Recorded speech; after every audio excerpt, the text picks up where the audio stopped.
احنا نستخدم بس الهاشتاج بتاع الاجتياح البري، ونكتب بهجة الصابر يجتاح مؤخرة أفخاي أدرعي.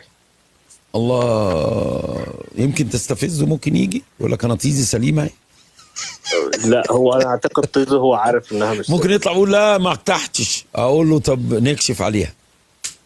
ماشي يا فخاي، اديك قاعد وبتسمع يا فخاي، كنت هتيجي يا فخاي، ما هنحترمك ما تخافش يعني.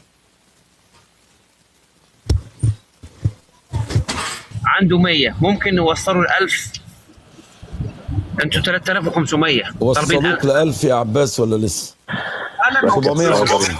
مش حد بيحبني يا عم باجس. ممكن ما انت يا عباس لو كان عندك بزاز وروج وحاجات كان زمانك بقيت 10000. انا عارف. كلنا عندنا مؤخرات بس ما عندناش بزاز. لو كنا اصحاب ابززه وروج وموج وهوج وتسبيله العينين والرموش كان زمانك يا لهوي. وعلى فكره والله العظيم الفالو ببلاش يا جدعان، يعني 3500 واحد لو كل واحد فيهم حط فالو مش هتخسر حاجه. يعني بتعملوا فالو للناس التافهه، ما تعملوناش احنا فالو. اعتبرونا ناس تافهه واعملوا لنا فالو، يلا مش مشكله.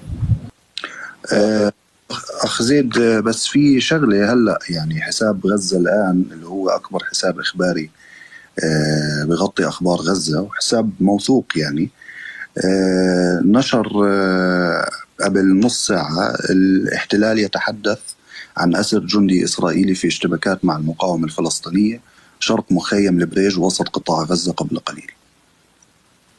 ولسه بيتأثر منهم. يعني بعد ما هدوا غزه لسه بيتقسم منهم ولاد المنتج. ده جيش ده طلع زي عيال فوزيه برضك بينبطح. يعني يا ولاد المنتج مخوفيننا منهم ولسه بيتقسم منهم. عشان كده فخاي يا زبري مشغول يا عيني عمال يا لهوي. ما تخافش يا فخاي، احنا هنكون عبر الاثير عبر الانترنت، فمش هنقدر نقصرك لكن هنفشخك.